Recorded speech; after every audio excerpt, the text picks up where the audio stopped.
अस्सलाम वालेकुम dear students. Law of sine और लॉ ऑफ कोसाइन के प्रूफ के बाद आज हम इसी लेक्चर नंबर 7 में लॉ ऑफ टेंजेंट की प्रूव कर देंगे कि लॉ ऑफ टेंजेंट को हम कैसे प्रूव कर देंगे। तो ये हमारे पास लॉ ऑफ टेंजेंट के फॉर्मूलेज है, मतलब a plus B divide by A minus B is equal to tangent alpha plus beta divide by 2 and to tangent alpha minus beta divide by 2। मतलब अगर मेरे पास ट्राइंगल है ए बी सी, ठीक है, और इस ट्राइंगल्स के तीन साइड्स है हमारे पास और तीन एंगल्स है। ये साइड्स हमारे पास कैपिटल ए हुआ, बी और सी। इसके सामने वाला साइड स्मॉल ए हुआ, इसके सामने वाला साइड स्मॉल सी हुआ और इसके सामने वाला साइड स्मॉल बी हुआ, ठीक है। और साथ में मुझे इसके साथ एंगल बी मेंशन है, यहाँ पे एंगल अल्फा मेंशन है, यहाँ पे एंगल गेमा मेंशन है और यहाँ पे इसका एंगल क्या हुआ, बीटा हुआ। मतलब ए के लिए मैंने अल्फा एंगल यूज किया, ए साइड के लिए मैंने अल्फा एंगल यूज किया, बी साइड के लिए मैंने बीटा एंगल यूज किया और सी साइड के लिए मैंने गेमा एंगल यूज किया। मतलब जब मैंने यहाँ पे लिखा ए प्लस बी, तो ए साइड का एंगल कौन सा है, अल्फा है, तो मैंने यहाँ पे लिखा है alpha plus beta divide by 2। इसको देखना है, जिस साइड को के लिए आप जो एंगल यूज करोगे वो यहाँ पे लिखना है। ये जरूरी नहीं कि आप यहाँ पे अल्फा बीटा लिख दो, ये जो एंगल आप जिस साइड के लिए चूज करोगे तो वही एंगल यहाँ पे लिखना पड़ेगा। तो ए के लिए मैंने अल्फा एंगल यूज किया है और बी के लिए मैंने बीटा एंगल यूज किया है। तो मैं यहाँ पे लिख दूंगा alpha plus beta divide by 2 और यहाँ पे लिख दूंगा alpha minus beta divide by 2। Similarly C के लिए मैंने गेमा एंगल यूज किया है, तो मैं लिख दूंगा tangent beta plus gamma divide by 2 and to tangent beta minus gamma divide by 2, ठीक है। मतलब इन तीनों फॉर्मूलों का एक ही मतलब है, ये एक फॉर्मूला है हमारे पास। मतलब ये तीनों पार्ट सेम है लेकिन सिर्फ साइड पे डिपेंड करता है कि आप ए साइड के लिए कौन सा एंगल यूज करोगे, बी साइड के लिए कौन सा एंगल यूज करोगे और सी साइड के लिए कौन सा एंगल यूज करोगे।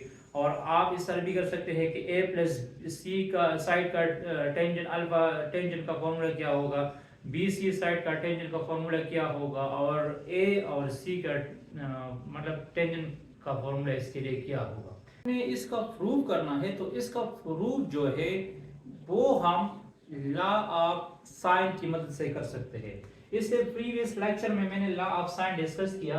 लॉ ऑफ साइन को मैं सर लिख सकता हूं a divide by sine alpha, b divide by sine beta और c डिवाइड बाय साइन गेमा। इसको कहते हैं लॉ ऑफ साइन। आप लोग इस तरह भी लिख सकते हैं sine alpha divide by a, sign beta divide bye b और साइन गेमा डिवाइड बाय c। इसको कहते हैं लॉ ऑफ साइन। इसको क्या कहते हैं, लॉ ऑफ साइन कहते हैं। अच्छा यहाँ पे देखो, लॉ ऑफ साइन की मदद से मैं टेंजेंट का फॉर्मूला प्रूव कर दूंगा। यहाँ पे देखो, ये जो लॉ ऑफ साइन है मैं इसको यहाँ पे आप लोग लिख दोगे use law of sign. Law of sign use करनी है हमें, तो लॉ ऑफ साइन में ये वाला केस लिख दूंगा a divide by sine alpha, b divide by sine beta और c डिवाइड बाय साइन गेमा। यहां पे देखो, इसमें इक्विलिटी का सिंबल है, मतलब जब आप इसको कैलकुलेट करोगे, इसको कैलकुलेट करोगे और इसको कैलकुलेट करोगे तो इन तीनों का आंसर या रिजल्ट सेम आएगा। तो उसको मैंने कह दिया के, मतलब इन तीनों से कुछ ना कुछ आंसर तो आएगा ना, कुछ ना कुछ वैल्यूज तो आएगी, वो तीनों वैल्यूज इक्वल होगी, उसको मैंने क्या कह दिया, के कह दिया। तो ये हमारे पास एक कांस्टेंट टर्म के है।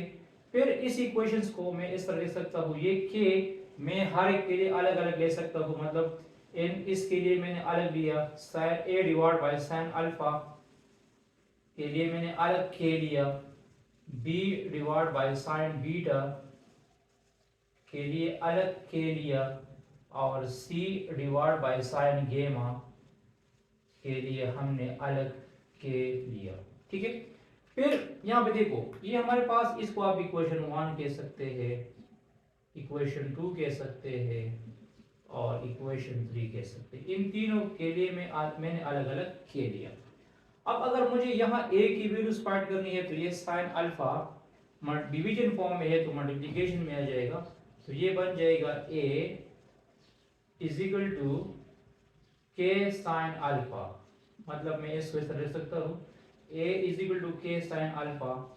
सिमिलरली इसको मैं लिख सकता हूँ b is equal to K sign beta, और सिमिलरली इसको मैं लिख सकता हूँ c is equal to K sign गेमा। ठीक है, यहाँ मैंने a की वैल्यूज फाइंड की, यहाँ मैंने b की वैल्यूज फाइंड की, और यहाँ पे मैंने c की वैल्यूज फाइंड की। ठीक है, अब यहाँ पे देखो मेरे पास, अगर आप ये दोनों लेना चाहते तो ले सकते हैं, आप a प्लस सी भी ले सकते हैं, आप b प्लस सी भी ले सकते हैं। अगर आप a प्लस बी लोगे तो ये वाला केस आएगा, b प्लस सी लोगे तो ये वाला केस आएगा, और अगर आप a c की कंपैरिजन कर दोगे तो ये वाला केस आएगा। ठीक है, तो सपोज मैं ये दो केसेस लेना चाहता हूँ, मतलब मैं एक लूंगा a is equal to K sine alpha, और दूसरा मैं लूंगा b is equal to K sign beta. ये दो इक्वेशन मैंने लिए।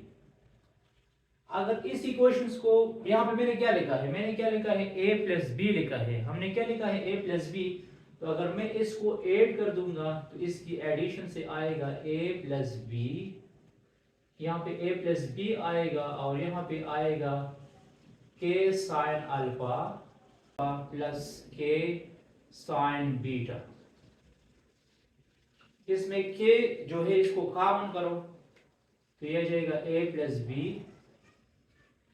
के मैंने कॉमन लिया तो यह जाएगा K sine alpha plus sine beta.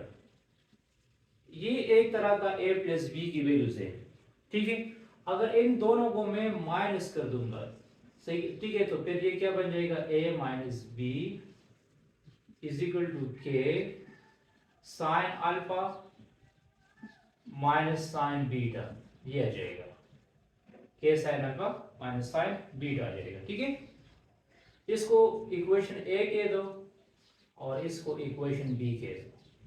ठीक है, यहाँ पे देखो, यहाँ पे हमने लिखा है a plus B divide by a minus B, तो आप लोग इस तरह करो, डिवाइड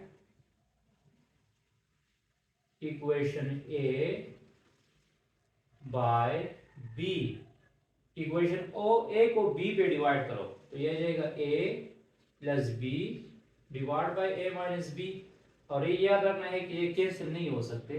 a प्लस बी को मैंने डिवाइड किया a माइनस बी पे, और यहाँ पे क्या जाएगा, यहाँ पे जाएगा k sine alpha plus sine beta divide by K sine alpha minus sine beta. ठीक है, ये दोनों कैंसिल हुए। अब यहाँ पे देखो, मुझे इससे टेंजेंट कैसे बनाना पड़ेगा, टेंजेंट कैसे आएगा, तो आप लोगों ने ये दो फॉर्मूले याद रखने होंगे। ये दो फॉर्मूले जो है ये हम यूज कर चुके हैं चैप्टर नंबर 10 में, इसको कहते हैं कन्वर्टिंग सम और प्रोडक्ट। तो ये याद रखना है कि sine alpha sign beta equal है किसका, 2 sign alpha plus beta divide by 2 into sine alpha minus beta divide by 2। ये फॉर्मूला याद रखना पड़ेगा। ये चैप्टर 10 में हम काफी डिटेल से एक्सप्लेन कर चुके हैं। और एक sign alpha minus sine beta जब आ जाए तो ये इक्वल है 2 sign alpha plus beta divide by 2, यहाँ पे पहला खास आएगा, sorry, 2 cos alpha plus beta divide by 2 into sine alpha minus beta divide by 2 आ जाएगा। ठीक है, तो अब देखो हम यहाँ पे ये वैल्यूज लगा देंगे, यहाँ पे ये काज है सर, ये दूसरा वाला क्या है, काज है। तो साइन अल्फा प्लस बीटा की जगह, साइन अल्फा प्लस बीटा की जगह ये वाला फॉर्मूला लिखो, 2 sign alpha plus beta divide by 2 into cos alpha minus beta divide by 2। ये लिख दिया, divide by 2 cos alpha plus beta divide by 2 into sine alpha minus beta divide by 2। तो ये 2 क्या हुआ, कैंसिल हुआ। ये 2 जब कैंसिल हो जाएगा तो इधर देखो ये sign alpha plus beta divide by 2 है और ये cos alpha plus beta divide by 2 है। तो इसकी जगह, इसकी साइन अल्फा प्लस बीटा की जगह, मतलब यहाँ पे देखो दोबारा a प्लस बी मैंने अपनी जगह पे लिख दिया divide by a minus B, sine alpha plus beta divide by 2 और divide by cos alpha plus beta divide by 2। ये वाला टर्म जो है इसमें, ये वाला टर्म, ये किसकी इक्वल होगा, tangent alpha plus beta divide by 2 का। क्योंकि टेंजेंट अल्फा किसके इक्वल है, टेंजेंट अल्फा हमारे पास है sine alpha divide by cos alpha, ठीक है, ये हमारे पास टेंजेंट अल्फा है। और यहाँ पे देखो, यहाँ पे क्या लिखा है, cos alpha minus beta divide by 2 divide by sin alpha minus beta divide by 2। तो इसमें ये वाला टर्म जो है, इसकी जगह मैं लिख सकता हूँ cotangent alpha minus beta divide by 2। क्या लिख सकता हूँ, cotangent alpha minus beta divide by 2। इस टर्म्स की जगह मैं tangent alpha plus beta divide by 2 लिख दूंगा, क्योंकि कोटेंजेंट किसके बराबर है, कोटेंजेंट अल्फा इक्वल है cos alpha divide by sin alpha का। तो यहाँ cos ऊपर है, sin नीचे है, यहाँ sin ऊपर है, cos नीचे है, और ये भी देखना है कि ये दोनों टर्म्स सेम टू सेम है। अब यहाँ पे देखो, ये जो कोटेंजेंट है, इसी कोटेंजेंट को जब मैं डिवीजन में लेके जाऊंगा तो इससे टेंजेंट बनेगा। क्या बनेगा, टेंजेंट बनेगा। तो ये जाएगा tangent alpha plus beta divide by 2, और यहाँ पे आ जाएगा 1 over tangent alpha minus beta divide by 2। मतलब इस टर्म्स की जगह, इस टर्म्स की जगह मैंने क्या लिखा, tangent alpha minus beta divide by 2 लिखा। तो फिर आप लोग इसको तरतीब में लिख सकते हैं कि tangent alpha plus beta divide by 2 divide by tangent alpha minus beta divide by 2। ठीक है, ये हमारे पास ये वाला फॉर्मूला बन गया, ये वाला केस बन गया। मैंने आपको कह दिया कि अगर आप ए और सी की कंपैरिजन करना चाहते हैं, ए सी को, तो फिर ये आ जाएगा, और अगर आप बी सी इक्वेशन लेना चाहते हैं तो फिर हमारे पास ये वाला फॉर्मूला आ जाएगा, बी सी में हमारे पास ये वाला आ जाएगा। ठीक है, तो thanks for watching this video. ये लॉ ऑफ टेंजेंट था प्रूफ। इसके बाद हम half angle law of cosine, half angle law of sine और half angle law of tangents का प्रूफ भी कर देंगे, क्योंकि ये वेरी इंपॉर्टेंट है एग्जाम पॉइंट ऑफ व्यू से। State of